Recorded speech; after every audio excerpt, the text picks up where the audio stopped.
Vampires, werewolves, ghouls, ghosts, mummies that come back to life after 3,000 years. Can such things be? Well, I've spent a lifetime doing my best to persuade you, at least for an hour or two in a darkened theater, that there are things that go bump in the night and raise a lump in your throat, a hard knot of terror. A number of my fellow actors, Bela Lugosi, Peter Lorre, Vincent Price, Miss Elsa Lanchester, to name only a few, have helped me in this persuasion. And in this record, it is my pleasure to share with you memorable passages of dialogue from scenes which film historians have come to regard as classics of terror. Many of the most eloquent moments in these so-called monster movies, of course, were played completely in pantomime. For example, I didn't have a word of dialogue in the original Frankenstein, and my most chilling scene in The Mummy was entirely speechless. The sequence when I, as Imhotep, was reawakening to life after 3,700 years dead in the dust of Egypt. But I hope that some of these excerpts you're about to hear will serve to conjure up visions for you once again of the magic moments of terror in these classic tales.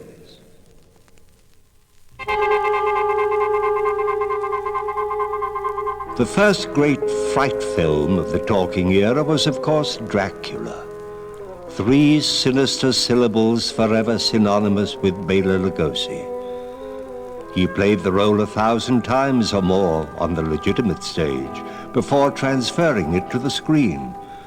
And his fame spread from Transylvania, where he was born, to become a household word. Count Dracula, Bela Lugosi, one and the same.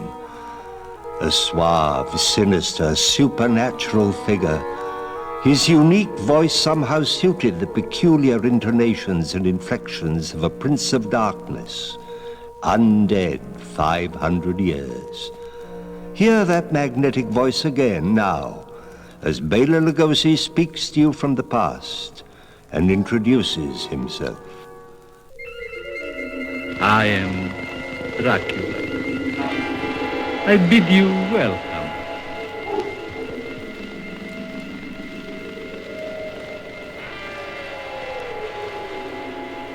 Listen to them, children of the night. What music they make. The spider spinning his web for the unwary fly. The blood is the light, Mr. Renfield. I trust you have kept your coming here a secret. I followed your instructions implicitly. Excellent, Mr. Renfield. Excellent. I have chartered a ship to take us to England. We will be leaving tomorrow evening. I hope you will find this comfortable. Thanks. It looks very inviting. This is very old wine. I hope you will like it. Aren't you drinking? I never drink. Why? It's delicious. And now I'll leave you. Good night, Mr. Renfield.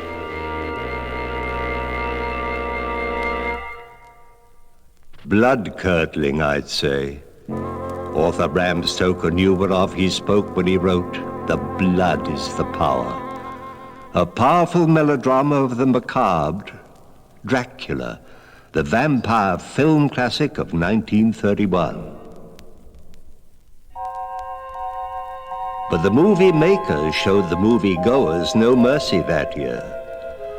Their Christmas present was as grisly a story of science gone wrong as was ever put on the screen. In 1818, the immortal book about a man who made a monster was born in the young female brain of one Mary Wollstonecraft Shelley. And over 100 years later, the genius of her imagination was transferred to the medium of the motion picture. I was the misshapen creature in those Depression days of 1931 that had to compete with Father Christmas to bring pleasure to people during Yuletide. But somehow it worked. People queued up at box offices all over the country, breaking records. And afterwards it was evident that millions all over the world felt sympathy for the monster. It was clear from the letters they sent that while they were terrified by my characterization, at the same time they pitied the monster that I portrayed. And that pleased me because it was exactly what I had hoped. How I came to be built is graphically described in this dramatic scene in which you will hear the voices of 3 fine actors. Dr. Henry Frankenstein, portrayed by Colin Clive, who died in the late 30s. Dwight Fry, who played in Dracula as well and died in the mid-40s. And Dr. Waldman, played by the late and venerable Edward Van Sloan, who passed away not too long ago in his 82nd year.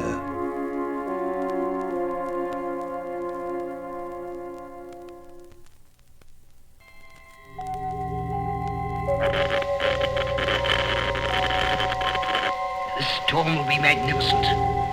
All the electrical secrets of heaven. And this time we're ready. Hey, Fritz? Ready. Oh!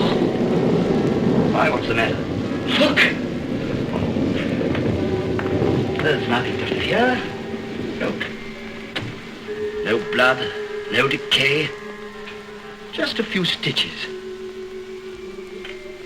And look. Here's the final touch. The brain you stole, Fritz. Think of it. The brain of a dead man, waiting to live again in a body I made with my own hands. With my own hands.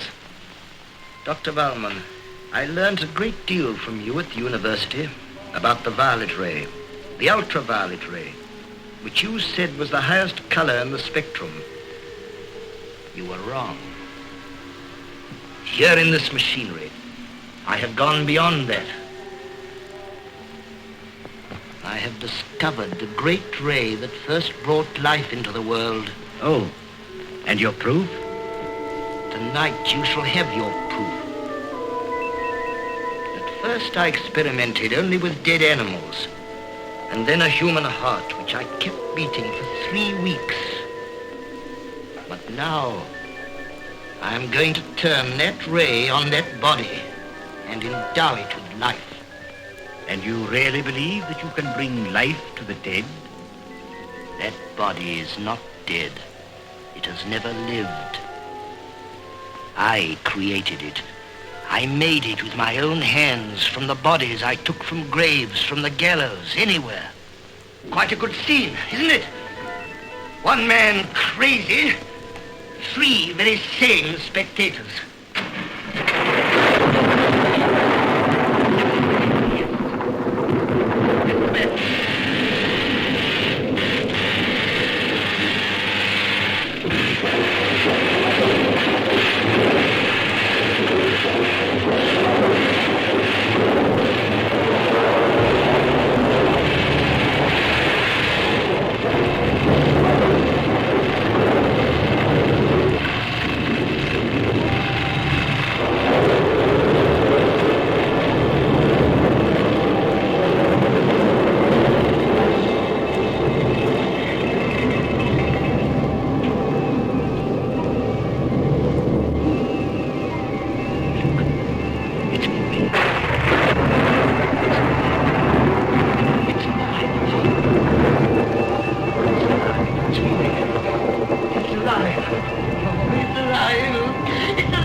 From a creature put together from bits and pieces of dead tissue, as you've just heard, and unfortunately equipped with a criminal brain, I turn next to portraying a terror character for which there was no precedent.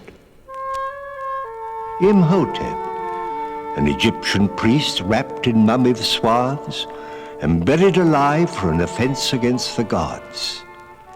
Are ancient curses real? Can they endure through centuries, reach out and affect 20th century's modern superstitions scoffing man?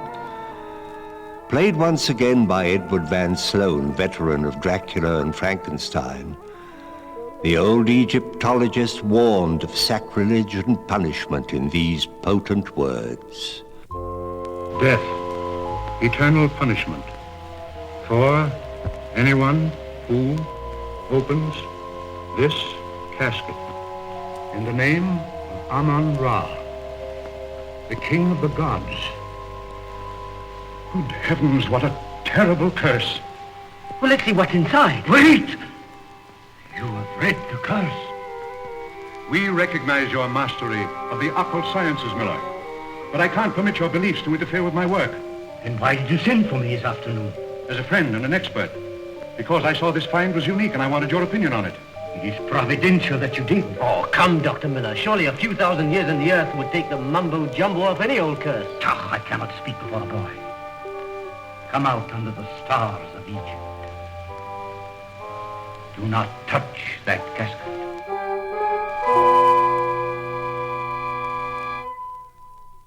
But there is always some foolhardy soul who will dare to open a Pandora's box. And when the young anthropologist in the film did, I came to life with this disastrous result for him.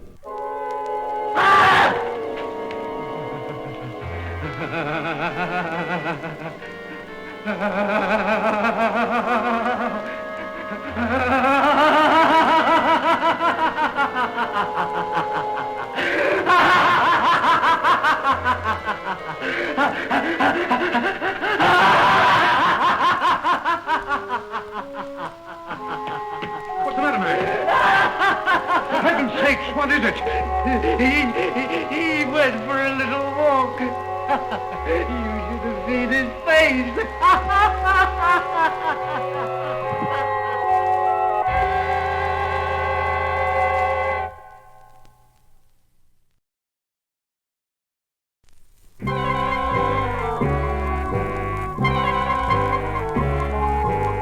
Yes, I went for a little walk.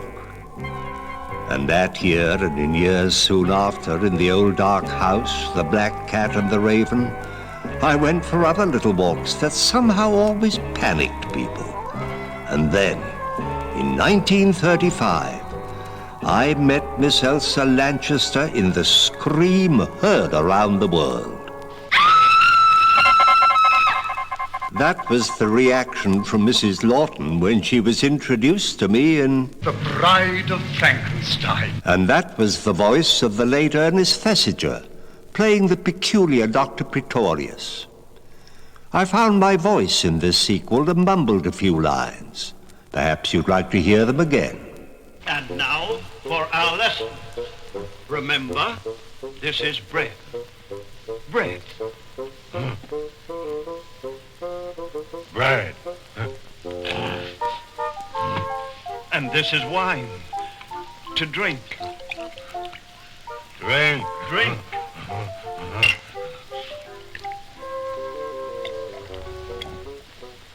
Good. Good. We are friends, you and I. Friends. Bread. Good. Good.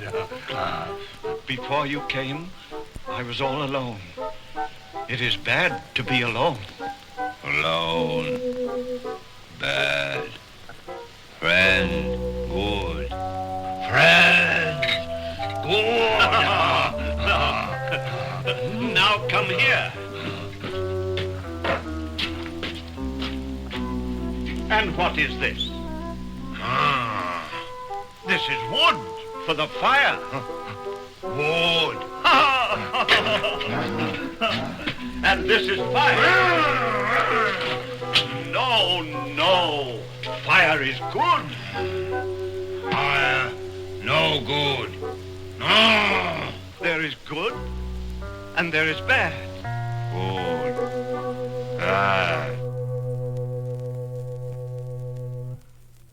But in the end, I decided my reluctant bride and I were better off dead, and told Colin Clive so in no uncertain terms. But I can't leave them, I can't. Yes. Go. You live. Go. You stay. We belong dead.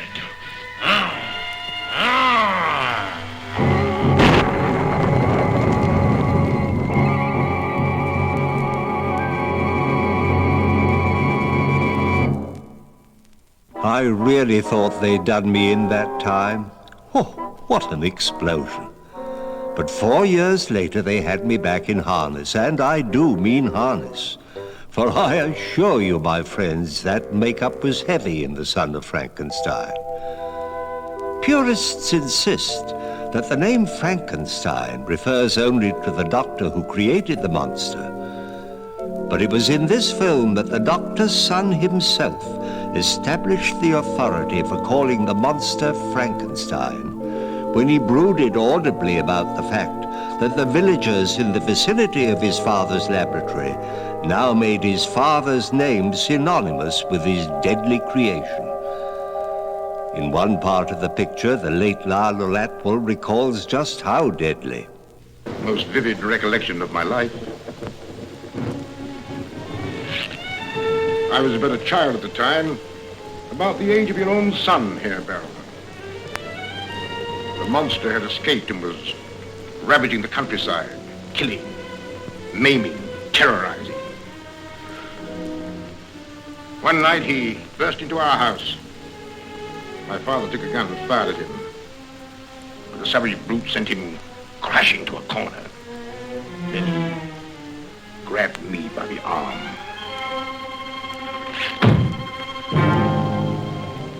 One doesn't easily forget, Herr Baron. An arm torn out by the roots.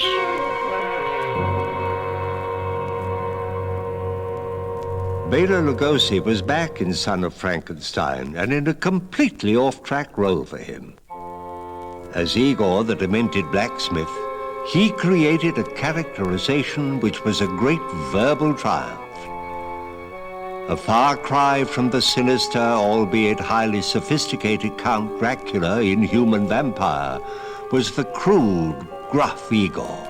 Listen now to the well-disguised voice of my friend as he describes how he cheated the hangman's noose and lived. My name is Igor. Let me go, Frankenstein. You'll see that. They hanged me once, Frankenstein.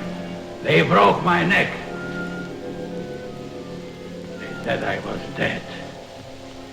And they cut me down. They threw me in here long ago. They wouldn't bury me in holy place like churchyard because I stole Boris. They said. So, Igor is dead. You, Doctor Frankenstein, nobody can mend Igor's neck. It's all right.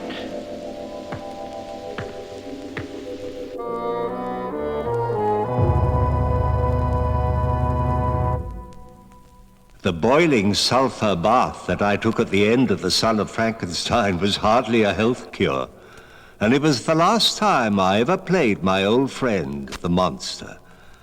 But there were other monsters for me and for my friends as well. In 1935, when I was appearing in The Bride of Frankenstein, I remember a very talented New York stage actor was making his debut on the lot in The Werewolf of London. That was Henry Hull, and his portrayal of the lycanthrope was remarkable. But it was The Wolfman of 1941, starring Lon Chaney the Younger, that really established lycanthropes as a genre. As the doomed Larry Talbot, he played a role that would have done credit to his dad. Incidentally, I knew Chaney Sr., the original makeup wizard, the man of 1,000 faces. But young Lon never had a chance in The Wolfman. Here's why, in a film quote that's become as classic as, "He meddled with things man was meant to leave alone, or I never drink wine." Even a man who is pure in heart and says his prayers by night may become a wolf when the wolfbane blooms and the autumn moon is bright. And when it was all over for Larry Talbot, when he had fought against werewolfery for the last time and lost, had been killed by a silver-headed cane, his epitaph was spoken by one of the cinema's grand old ladies of the past, Maria Uspenskaya. The way you walked was thorny, through no fault of your own. But as the rain enters the soil, the river enters the sea, so tears ran to a predestined end. Your suffering is over. Now you will find peace for eternity.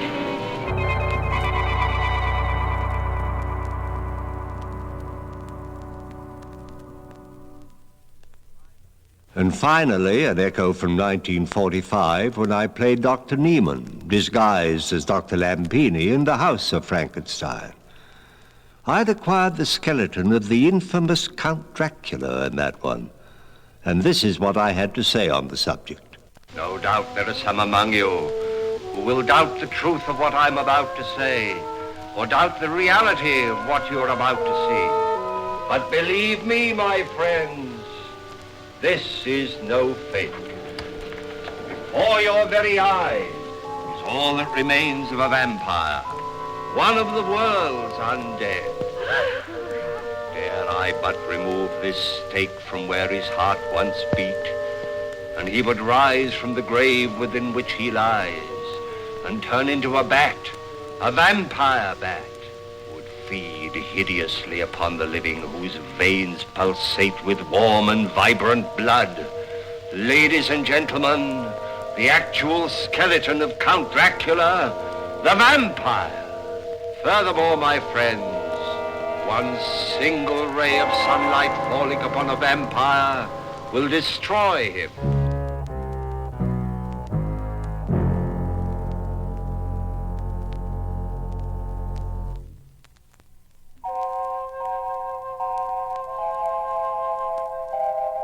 And that, my friends, draws to a close my reminiscences and recorded excerpts of highlights from a golden age of Gothic terror, when Frankenstein and Dracula, the Wolfman and Imhotep were young, well, comparatively, and when many great practitioners of the macabre, now gone to their rewards, were enacting roles which earned them undying honors in Fright Film's Hall of Fame. I hope I've engendered a pleasant baker's dozen of shudders in you, reminded you of the rich vein of imaginative lore to be mined from vintage reels of screen tales of terror, and outright frightened you a bit, for that was surely what you wanted, wasn't it? With some of my own weird characterizations and memorable excursions into the strange and eerie by my fellow film players in the field of the fearful. And so, until we meet again, may all your nightmares have happy endings in the final reel. Good night, and sleep well.